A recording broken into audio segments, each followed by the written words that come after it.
Thank you. Representative O'Malley moves to adopt the minutes from the April 29, 2021 committee meeting. Without objection, the minutes are approved. All right, we have a busy agenda this morning dealing with the vaccine passport issue. It's drawn a lot of attention. We've got a lot of people here. It's asked that you keep order here. If it gets out of order, we will remove you from the room. Ask the committee members. We don't have a lot of time, so no grandstanding. Just get to your questions. For those who are testifying, keep your comments tailored to the bill. Don't get away from that. I have to go testify on another bill, so with that, I'm going to let my vice chair take over. So the Oversight Committee will go at ease, call the chair.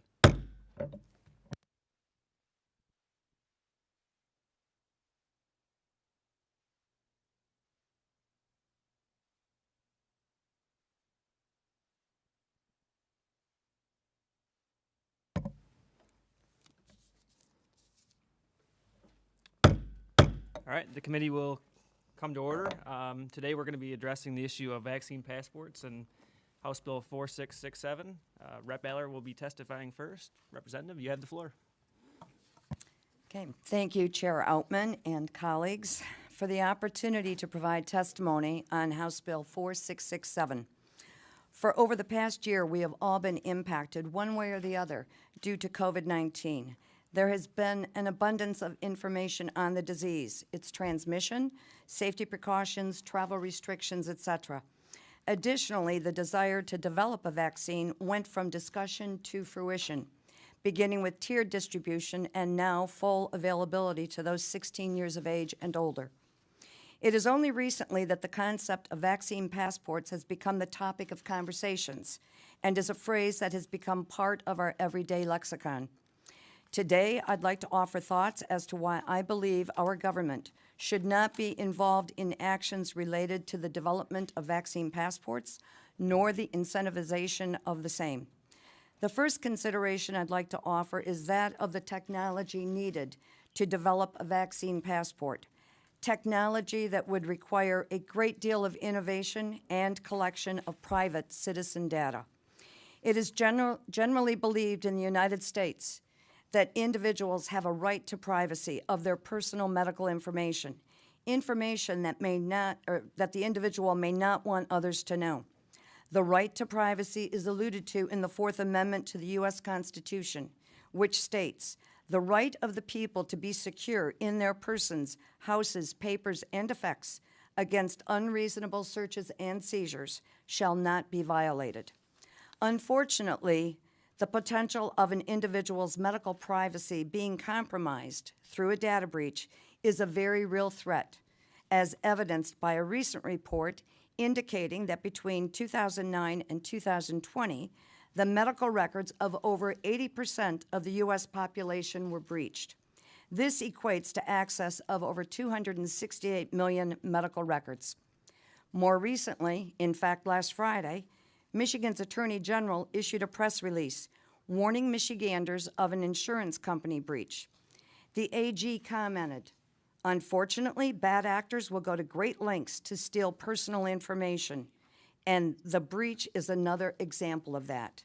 Additionally, DIF's Director Anita Fox stated, "Cybersecurity is critical in the insurance market as increasingly sophisticated criminals try to access consumers' highly sensitive personal information maintained by their insurers.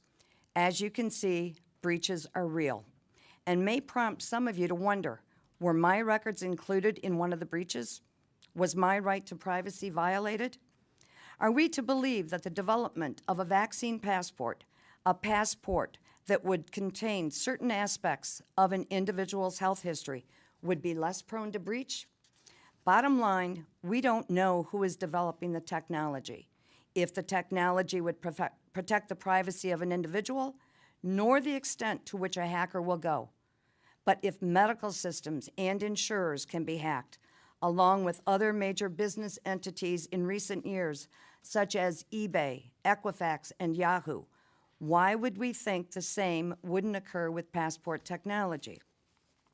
Another component that comes into play with the concept of vaccine passports is that of allowing a digital program to be a gatekeeper to our everyday activities. Would the compilation of an individual's health data in a digital system potentially prevent that individual from going to school, obtaining or keeping a job, visiting a museum, or seeing a ball game. Although the conversation at this point in time is specific to a COVID-19 vaccine passport, we must ask ourselves the question, if this is allowed, what might the next step be? Would a data app on our smartphone allow access to even more of our personal information? And how might access to that information negatively impact the individual? Might an individual with sickle cell anemia not be hired due to the potential of greater absenteeism? Would an individual with a history of having received counseling be prevented from a great job opportunity? Would a female be denied a job opportunity because medical records indicate she has children and the potential employer believes she has too many children to do the job well? Although you could say these questions are hypothetical, and should these situations occur, the aggrieved individual could file a discrimination suit. The fact is, if these hypothetical questions did become realities, it would then be too late. Too late in the sense that the exposure of a person's personal medical information may have already had a significant impact on him or her. Although nefarious, would the use of a vaccine passport ultimately reveal our daily activities if we were required to scan the app on our smartphone to enter a place of business or government building? Aside from the hypothetical questions I've posed, I'd like to share my personal story. I have not received the COVID-19 injection, nor will I obtain it. My health history is such that I believe I would be placing myself in a precarious situation. Allergies to various medications, severe reactions to influenza vaccines, an allergic reaction that prompted physicians to tell me the next time could be an anaphylactic reaction, and a blood disorder are health issues I must consider. Without the vaccine, without a passport indicating I've received it, will I be prohibited from attending my grandchildren's school events? Will I be prohibited from taking them to see the Detroit Tigers play? Will I be prohibited from visiting loved ones who may be hospitalized? And would I be prohibited from going to my local grocery store for food items? This is frightening. In fact, it is terrifying. I believe it is my duty as a representative of the people in my district, a representative of the people in the state of Michigan, to abide by the oath I have taken each year I have been elected, the same oath that each of you have taken, which states in part, I do solemnly swear I will support the Constitution of the United States and the Constitution of this state, and that I will faithfully discharge the duties of the office of representative according to the best of my ability. My oath to the Constitution of this state affirms that I will support that the person, houses, papers, possessions, electronic data, and electronic communications of every person shall be secure from unreasonable searches and seizures. It is my belief as a representative and a voice for the people in this state that allowing the government to be involved in creating, encouraging, contracting for, or participating in any form of vaccine passport, a passport that would result in the violation of the basic rights of Michiganders, is an action this state, its agencies, departments, and political subdivisions should be prohibited from acting upon. Thank you. And now I would like to introduce William Wagner. He is a constitutional attorney. He can give a little bit more background on himself, but he will also provide an overview. Thank you. Mr. Chair, members of the committee, thank you for having me today on this important issue. My name is William Wagner. I hold the rank of Distinguished Professor Emeritus in Constitutional Law. Served as the Senate counsel on the other side of this building many, many years ago for one of the committees, and legal counsel at the U.S. Senate. Served as a federal judge for a short time. And have practiced or taught constitutional law for 30 years. And I've been asked this morning to look at the legislation, ask whether you have the constitutional authority to enact it. You clearly do under Article 4, Section 1 of the Michigan Constitution. This is exactly the type of thing that a state legislature should be legislating on under the police power of the state. And I could almost just stop there and open for questions. But after listening to the wonderful introduction here, I would probably go as far to say is, had this been a different kind of hearing where somebody was asking whether or not this is the Oversight Committee, and say they had enacted some rules or orders, mandating these kind of passports, then the question would be, is that government action constitutional? One of the things I used to ask my students is, whenever you see the government acting, ask where their authority is, to do that. And then even if they have authority, are they interfering, with one of our constitutional liberties? We just heard a very good articulation of the right to privacy and how that could be violated. I would go further and say there's things like the constitutional right to travel. Imagine somebody that lives in Toledo that shops in, the state of Michigan, or somebody that goes to church in the state of Michigan. So there are all kinds of constitutional implications if you go the other way.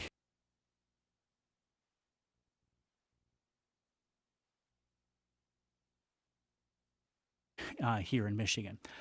In addition, somebody in the audience, had a picture of a vaccine passport someplace else that looked similar to. Could you hand me that as a prop?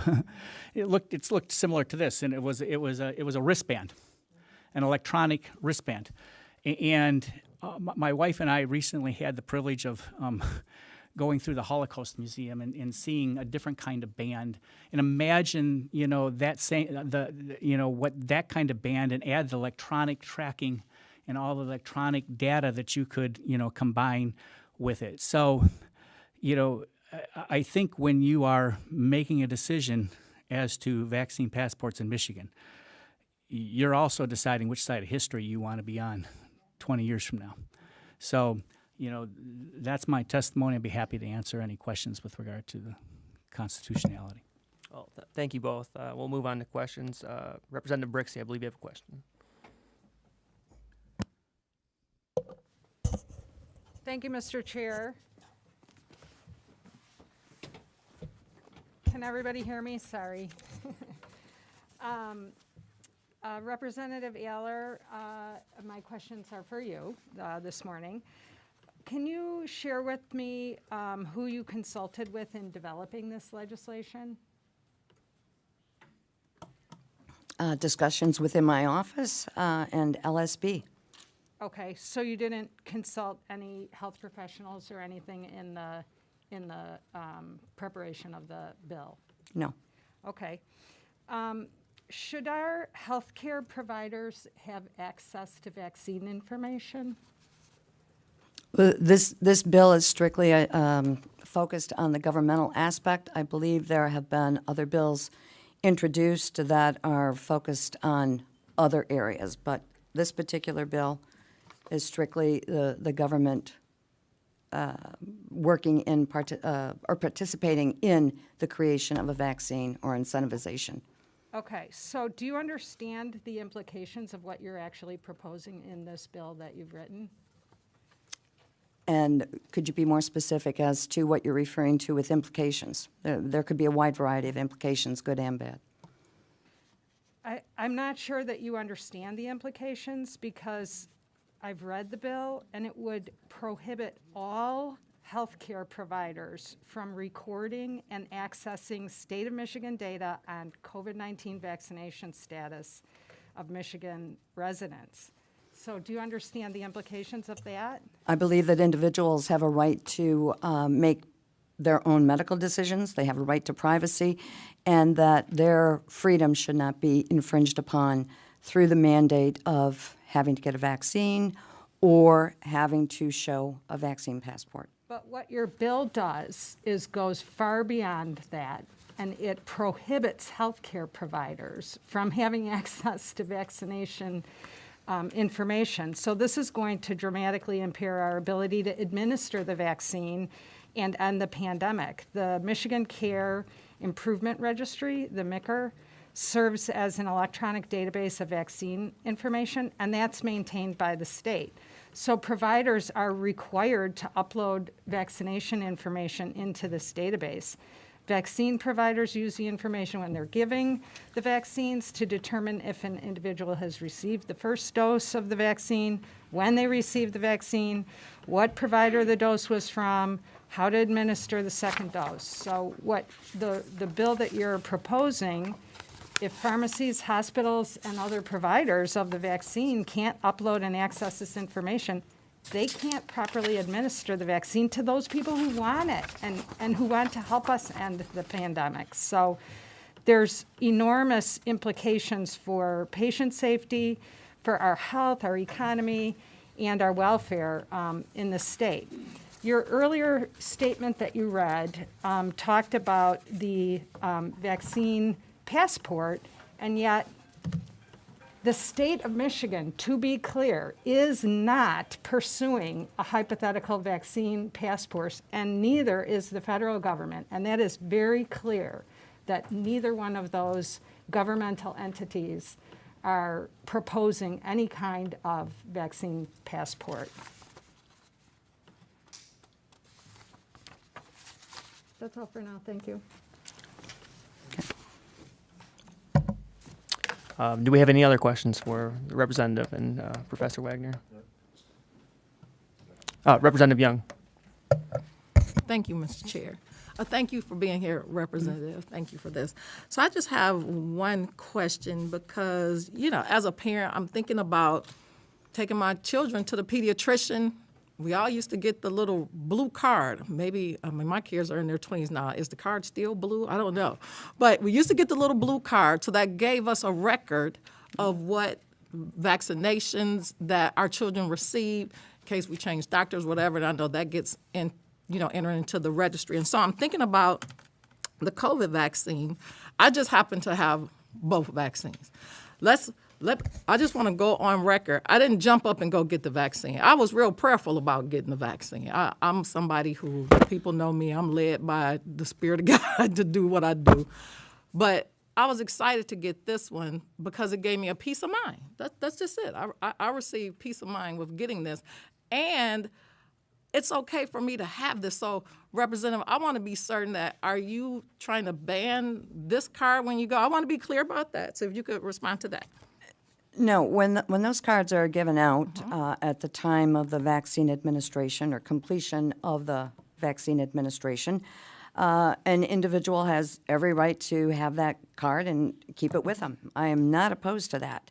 My concern is with regard to the vaccine passport and the tracking and monitoring of individuals and potentially preventing an individual from going grocery shopping, from going to the theater, from doing an activity of daily life if they have not had the vaccine. So individuals that want to have that card, great. It's their choice to get the vaccine.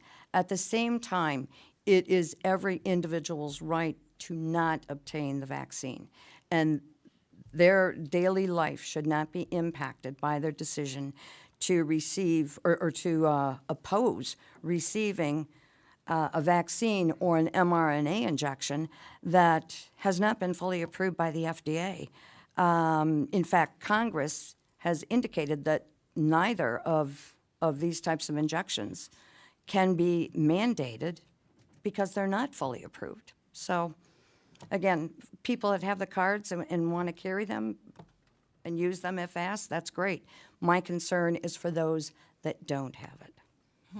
But then we still need to know what type of vaccine that we're getting, because there are a few out there, and you just mentioned that yourself. And so you're saying we still shouldn't have anything regarding that as well? For any individual that has received it, yeah, I think they would want to know what they've received. But I don't think people's everyday activities should be decided based on whether or not they have received a COVID-19 vaccine or injection. Okay. Well, I know my good colleague, Representative Brixey, she already mentioned that right now there's nothing being proposed for this. So pretty much this is some type of preemptive strike is what you're, I just want to be clear about what we're discussing today. Exactly. It is preemptive. There are other states that are looking into it. New York has started a pilot, so to speak. Hawaii was supposed to begin a program May 1st. I believe that's been delayed. There are other countries, European Union, Israel, that are all looking at this. So it's not something that's out of the realm of possibility here in the United States or in Michigan. And personally, I'm vehemently opposed to this type of app being installed or this type of information being tracked on all of us.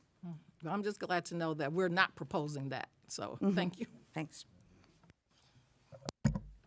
Representative O'Malley, I believe you have a question. Thank you very much. So, yeah, just lots of thoughts here, so I'll try to put them into questions. You are saying in this that the state can't make this a law, but if an individual business, for some reason, wanted to do it, for example, then if passport, you got to prove it, I have a choice to go in or not. For example, if I see a business that says firearms not allowed, they'll never see my business again. So if there is something that says passports, I have that choice. You don't want to make that mandatory, correct? And the other question I guess I have is, this is a preemptive, I would see it as a preemptive, because we've seen our government, through DHHS rules, put things into place that we've not had any legislative discussion on. So this is an opportunity, crazy thought, to have legislative discussion. Can you comment on any of that? You're absolutely correct. If a business was to have that type of a requirement, that is strictly up to the business. As you mentioned, they can have other signs on their doors also. No shoes, no shirt, no service. It is not up to this bill to mandate what a business can or can't do. We are focused strictly on the government being involved in assisting with the creation of a government passport, providing information that would ultimately result in a vaccine passport. So that's what this bill is opposed to. Thank you. Thank you. Representative LaGrand. Thank you, Mr. Chair. Representative Eller, thanks for being here today. And the first point I want to make is maybe about your personal situation. And I do think that as a society, we have to think a little more clearly and have really real space for people who have medical reasons to not get vaccinated. And I think that it'd be very easy. I mean, you're in a tough position right now, right? You're walking around the community, and you don't want to be judged and convicted in absentia for not getting a vaccine if you got legitimate medical reasons to not have it, right? And that's a space, and it's a tough space, and it's almost like having a disability, right? Like, we don't do a great job always really fully accommodating people with disabilities. So I thank you for making that point, and I think that's something we always have to be thinking about when we're talking about the vaccination process. I guess my central concern here, and we can probably agree to disagree on this, but I just generally will tell you, I think it's a bad idea for the government to get in a position, for us to get in a position of starting to issue preemptive legislation. And the reason is because it's hard to know what we're even talking about. So when you say the vaccine passport, I mean, we could pass a bill banning Bigfoot from the Capitol. Now, maybe Bigfoot exists, maybe Bigfoot doesn't exist. I don't know what Bigfoot looks like. I don't know if I met somebody tall and hairy, would I have to decide that he was Bigfoot? I don't think it'd be a great idea if we were having a hearing today discussing whether or not to ban moving the state capitol to the bottom of Lake Michigan. I don't think we could have a bill to ban moving the state capitol to the bottom of the lake, I wouldn't want to have to scuba dive to go to work. There's infinite numbers of things that we could ban preemptively. But if they're not things that, I mean, I think our job, frankly, is to take action and set policy on things that are actively under consideration. So I just think if we go down the road of starting to preemptively ban things that, because they don't exist, we don't even know what they are and we can't even define them, right? So you can say, what if this, what if this, what if this, what if this? Well, you can have an infinite number of hypotheticals about what if.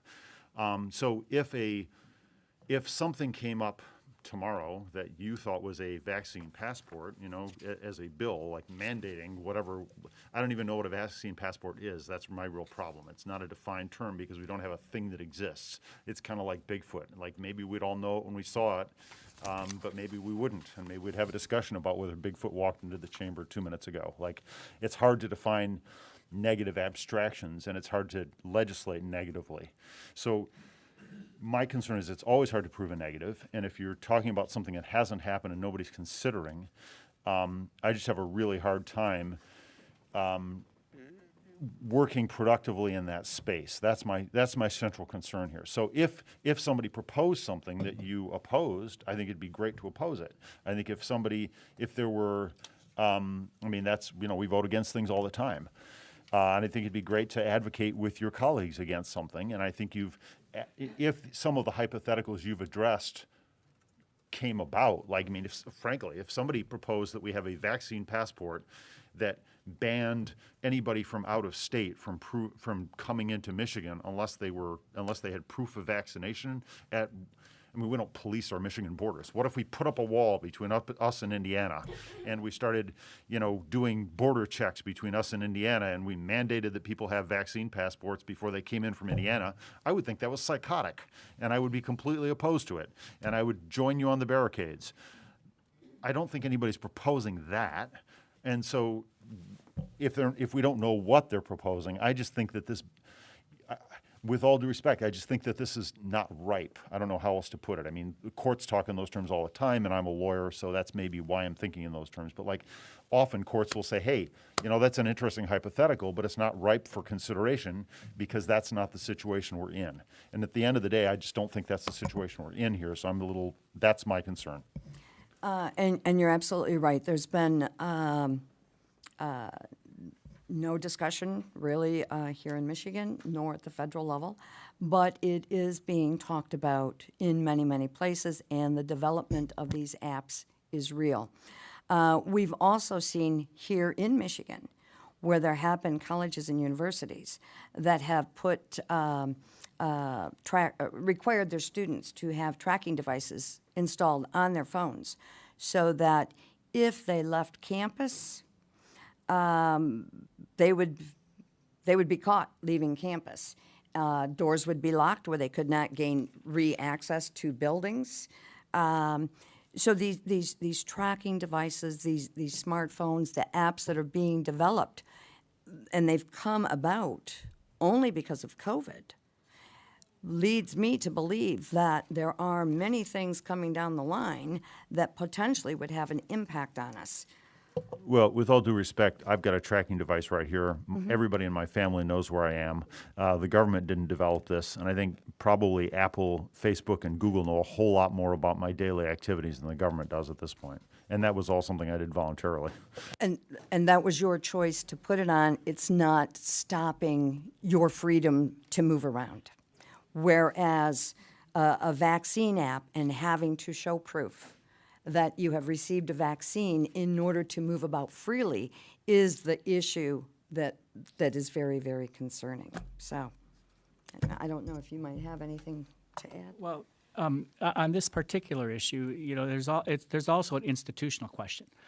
For the last year, we've had a battle over legislative power versus executive power and what's the appropriate role in our constitutional governance here.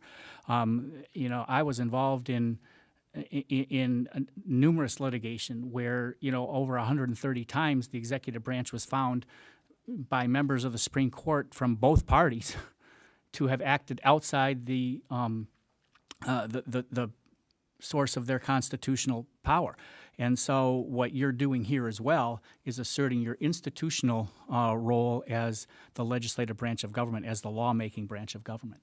And one other comment, maybe this may help you, Representative Brixey, on your concern, because as you articulated concern, it does sound like a serious concern. The way I read the bill is, all those things that you were saying that the medical doctors wouldn't be able to have that data. They can still have that data. They just can't. What this law does is prohibit use of that data as, an admission to Costco, or as an admission to various services and things like that.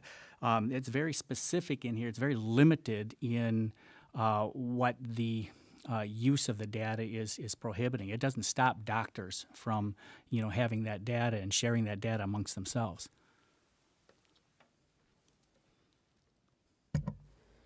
All right, round two, Representative Brixey. Thank you so much, Mr. Chair. Representative Aller, I want to go back to this passport idea and the concept that we should have freedom to move about freely, and I completely agree with that. Unfortunately, your bill is infringing on my freedom to go to our biggest trading partner, which is less than 2 hours away, Canada. I can't go to Canada if your bill passes, and you're stopping me from having the freedom to travel. And the reason is that your bill literally states, and I'm quoting, COVID-19 vaccination passport means any written or electronic documentation for the purposes of certifying that an individual has received or is immunized against COVID-19. That's my vaccination card. You're making it a crime for me to have a vaccination card. Now, is the $1,000 penalty going to go to me for being vaccinated, or is it going to go to the county for giving me the vaccine? Because you have a penalty in here. This bill specifically bans the vaccination cards.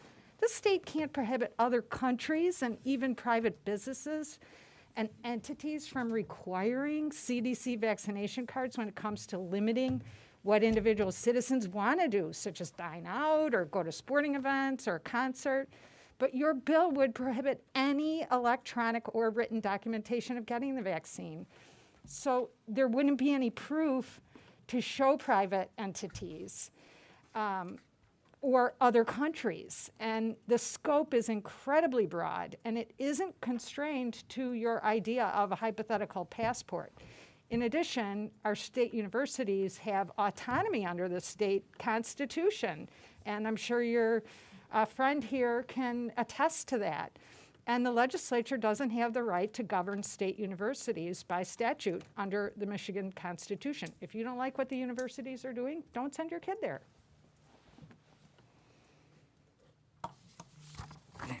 I don't know what all you have in front of you, but there is a sub. Were you looking at the sub?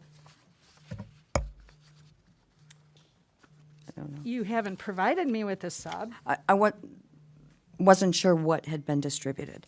There is a sub that is being worked on, and I believe there's going to be more discussion on it. With regard to... So you're saying the definition of the passport is not what it is in the bill? Yeah. I think what the representative was trying to say is that the law doesn't ban the definition. That's the definition. And then down further in the bill, it makes clear what the law bans. All the attorneys for the hospitals have specifically told this committee that the bill bans MICR and the CDC vaccination cards. Every one of us have that information right in front of us. Well, here I'm reading, except as otherwise authorized by law. So if there's some other law that authorizes it, the government entity shall not do any of the following for the purposes of permitting travel within this state, not to Canada, receiving a service, engaging in commerce, or gaining entry into a public building. That's, produce or issue a COVID vaccine passport. Enter into a contract with a person to produce a vaccine passport. A COVID vaccine passport means any written or electronic documentation for the purposes of certifying that an individual has received for or is immunized against COVID-19. It's plain as day. It's English. It's in the bill. That's the definition, though. But what's prohibited is for receiving a service, engaging in commerce, or gaining into a public building or space. That's the limitation.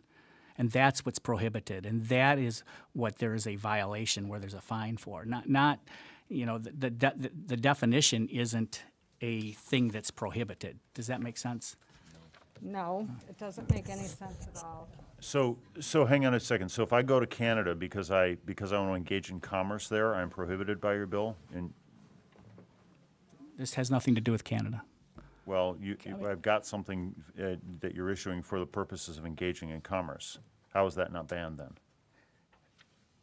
I'm sorry, you're saying if this bill passes? Right. Then my proof of vaccination, which I'm using at the Canadian border for the purpose of engaging in commerce in Canada, I want to go buy a purse in Toronto, then I've got a violation, right? No, because this is within the state. Well, okay. Oh. Thanks. Yeah. Okay, Representative Young, and I do ask you to be brief, Representative. We got a lot of people wishing to speak next. I'm sorry. Just as quickly, because I'm still trying to understand the $1,000 civil fine myself. It wasn't real clear to me. If you could explain, am I being fined? Who's actually getting the fine? And it says per instance. The entity or the person that would be fined would be the individual who is requesting a vaccine passport, somebody who is trying to implement a vaccine passport. It's not the individual that may be walking around with the card in their hand showing that they've had a vaccine. They're not going to be fined, if that's part of your question. All right, so like a business, No, like the government. It's a government entity. a government entity. Government. Just a If they government. participated in forming, yeah.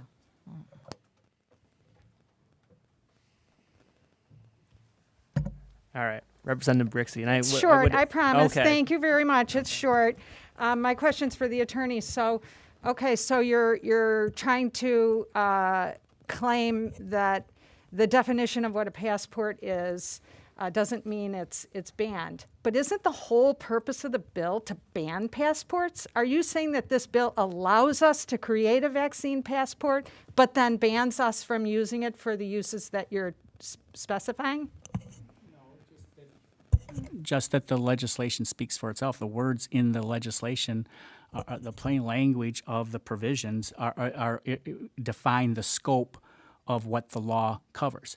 And so when government, acts, they have to not only look at a constitutional authority for acting, but they may have a statutory authority that allows them to act or not act. And what this law does is define what that scope is. And I'm just saying it's narrower. When they're issuing it, they don't know what you're going to do with it, and they don't know what it's going to be used for, because it isn't a passport, it's just a vaccine card. But your definition has made the vaccine card and the creation of that card illegal. The government entity giving the CDC card doesn't know what private business or what other country is going to require that card when they issue it. And it doesn't make any sense. But the CDC cards are defined as a passport under the bill, which the whole purpose of this bill is to ban passports. So it appears to be banned completely. And that's a huge legal concern that the healthcare community has shared with us and their attorneys who are protecting them against litigation. We don't want the hospitals and the doctor's offices and the pharmacies to be breaking the law, and they don't want to break the law either. That's why they're weighing in on this. Well, I think they should just read that sentence that says shall not be required by law. A government entity shall not do any of the following for the purposes of permitting travel within the state, receiving the service, engaging in commerce, or gaining entry into a public building. That's the narrow scope of this prohibition. And I'd just like to add, some of these concerns that have been brought up are being worked on, in a sub. I'm sure you'll be getting that relatively soon. Sorry you didn't have it for today, but it is being worked on. And I look forward to having more conversations with regard to addressing some of the specific concerns that you had. All right, terrific. Thank you both. We got to move on. Thank you. Now the House Oversight Committee will go at ease at call the chair.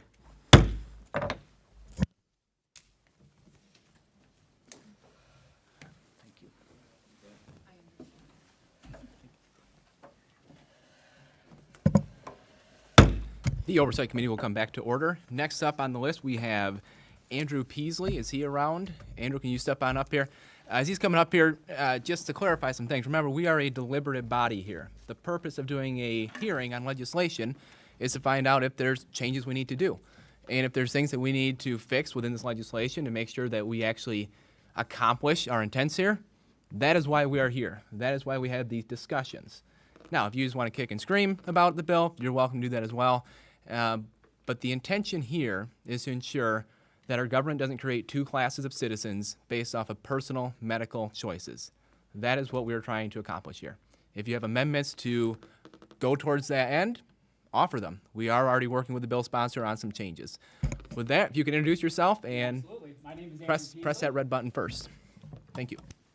Yes, absolutely. My name is Andrew Peasley. Thank you, sincere thank you for being able to be here today. And I'll just jump right into it. The CDC says the leading cause of death and disability and leading drivers of the nation's $3.8 trillion in annual healthcare costs are chronic disease. These include heart disease, cancer, chronic lung disease, stroke, Alzheimer's, diabetes, chronic kidney disease. 6 in 10 adults in the U.S. have a chronic disease. 4 out of 10 have 2 or more.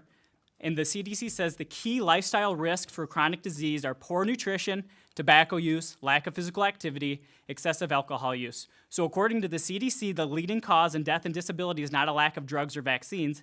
It is a chronic disease most influenced by lifestyle factors. Yet, we do not have states, universities, and restaurants checking people's body mass index before they enter a state or accept into a college.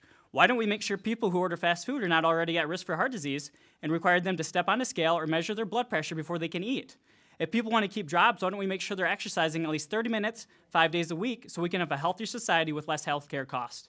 If people are buying alcohol or cigarettes at the grocery store, why don't we point, yell, or publicly shame them? After all, the more unhealthy they are, the more money they are costing the society.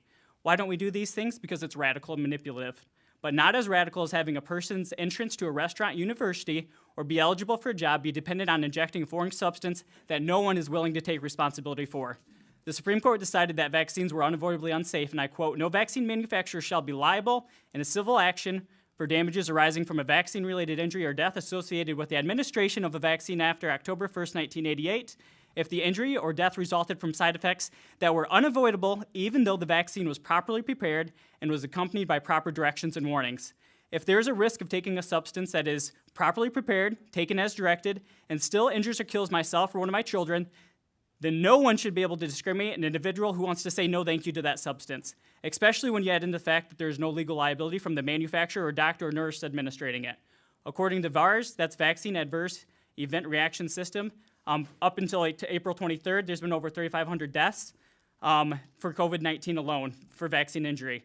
The USA Today kindly reminds us, a report to VAERS does not mean that the vaccine caused the adverse event, only that the adverse event occurred sometime after the vaccine. This also begs the question, if a person with several comorbidities and heart failure tested positive for COVID-19, was the death due to heart disease or COVID-19? We all know what we've been told. This is counted as COVID-19 death. What about booster shots? The CEO of Pfizer is already saying that a third shot is going to be needed, and then more likely a yearly shot afterwards. How long does the resistance last? Since the virus has already mutated 25 to 30 times in the first few months, why does it make sense to be giving people a vaccine based on a virus that has already mutated? Has anyone heard of people in Michigan contracting COVID-19 after they were fully protected 14 days after the second shot? I have. 246 people tested positive and 3 died after being fully vaccinated. Why is this? The virus mutates into different strains. Even the flu shot only contains a few strains out of 100 possibilities, and the 3 strains that will be given this fall are an educated guess from last year. How effective is the flu shot in preventing the flu? Why isn't 1 flu shot needed for an entire lifetime? People who know loved ones or friends that have healed from vaccine injury or know someone who has lost a child due to vaccine injury have some questions. It's not that people don't like vaccines. It's just that we have questions about them. Why are new vaccines compared to other vaccines instead of a control such as a saline solution? If vaccines are so safe, why wouldn't pharmaceutical companies accept liability for their products?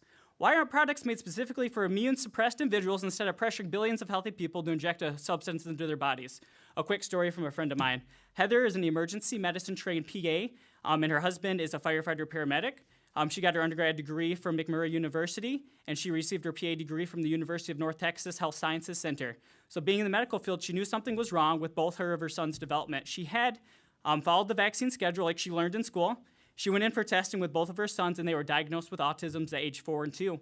They were told the 2-year-old would never speak. She wrote me, "We went cold turkey with soy-free, gluten-free, dairy-free. We started them on a multivitamin and probiotic. Within 2 days of doing that, my youngest started signing to me in the kitchen that he wanted to eat. We had been trying to get him signed for 6 months to no avail. That pretty much lit a fire under us. They take chlorella almost daily and blueberry shakes that will help pull out some of the heavy metals. She said if retested, her oldest, who's now 6, would lose his diagnosis of autism. Her younger son, who was never supposed to speak, is now fully verbal and even beginning to read. He'll be 5 this month. Not all children have a mom and dad that are capable of researching and treating their children themselves to heal from injury.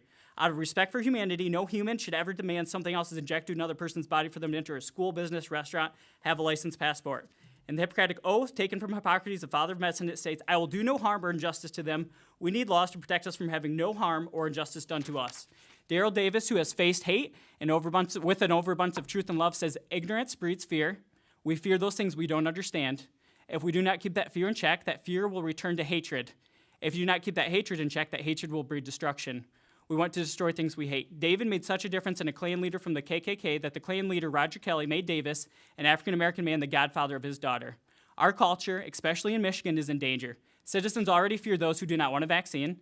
The next step is hatred, and if hatred continues, then destruction follows. Discrimination is knocking on our door, and time will tell who answers, either hatred or destruction, or love and acceptance. Thank you for your time. Thank you for being here. Not seeing any questions here. All right, thank you. Next up, we have Dr. Naomi Wolf, and we got to keep things moving here. We do have to be done at 11:50, and we have about 30 people wanting to speak. We also have over 1,000 cards in support of the bill as well, so a lot of people here. Thank you for being here this morning. Please keep your comments brief.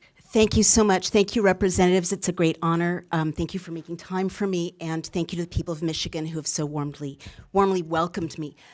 I am a nonfiction writer, 8 best-selling nonfiction books, a lifelong Democrat, CEO of a tech company, and I was an advisor to Vice President Gore and to President Clinton's re-election campaign. I've been a senior fellow at Barnard, Oxford, SUNY, and most recently at the American Institute of Economic Research, and I believe I'm here mostly in my role as CEO of a tech company called Daily Cloud, because I've been warning people across the country about the reality of vaccine passports. So I'm just going to plunge right in. With all respect, I'm going to gently correct or fill in the gaps about some what I think is misinformation about the imminence and reality and implications of vaccine passports.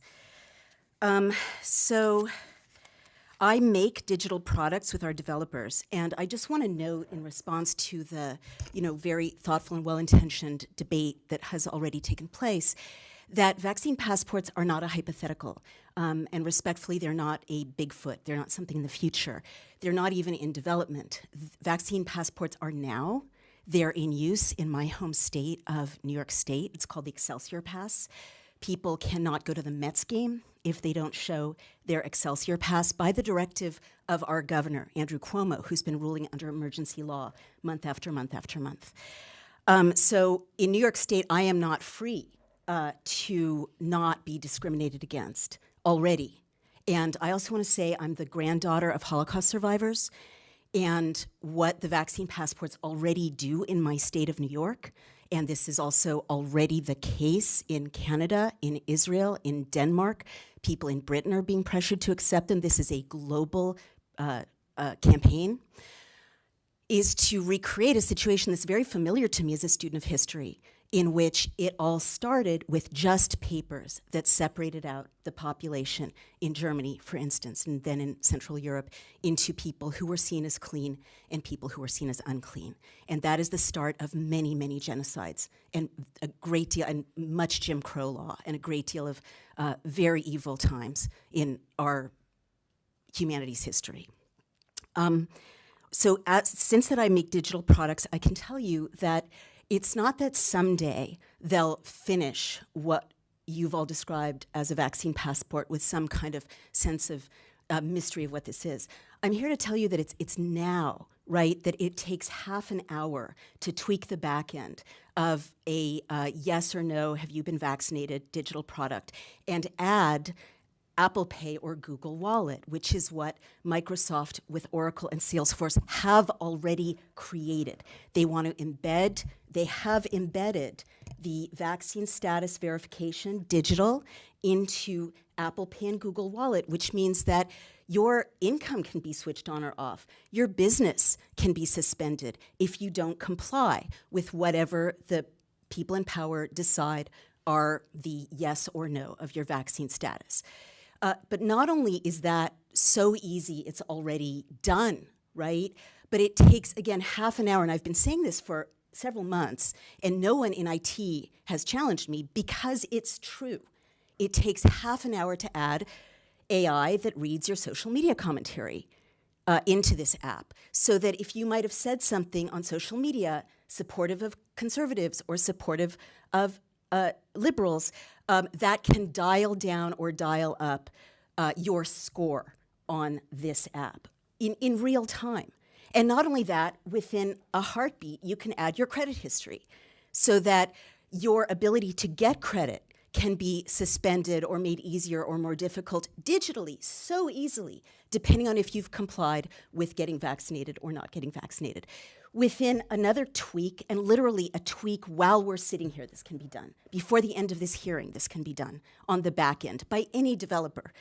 You can add geolocation, as one of you has mentioned. Geolocation, yes, your app tracks you, Representative LaGrand, but as someone noted, you've agreed to the terms and conditions, and you can switch geolocation off and on. With a vaccine passport, this sounds a little nerdy, but please bear with me.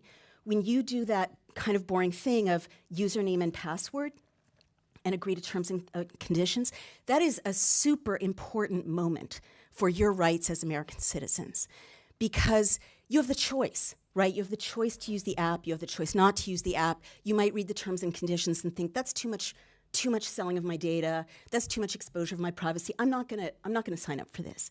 But with a vaccine passport in use, as in my state of New York, as they're rolling out in Southern California, as they're already rolling out in Canada, as the people in Israel are sending us messages saying, save us, tell the world what's happening to us. We're a two-tier society already. Your app can geolocate you so that if you gather after this hearing with your friends in a bar to discuss opposition to the vaccine passport, your app will know who you're meeting with, because you'll have to swipe that QR code, which reads who you are, who your friends are, and then creates, and I've seen this software, it exists already, maps of your social networks, so that the app will know who you're hanging out with. Okay, my closing comment is this is not a Chinese communist-style social credit system in the future. It's a Chinese communist-style social credit system now. And I'm here to share the voices of hundreds of Michiganders who ask me to tell you that they're terrified of this. It transcends party. I'm a lifelong Democrat, and they're all asking you to please stop it from happening preemptively. Thank you very much. Thank you for being here. All right. I believe on Zoom we have Melinda Pago. Is Melinda on Zoom here? We're going to keep moving. We got a lot of people to go through. Sorry, Representative. Is Melinda on Zoom? Yes, I am. Hello. Hi. Please keep your Can you hear comments me? brief. We can hear you. Yes. Okay. Thank you for this opportunity to make a statement. My name is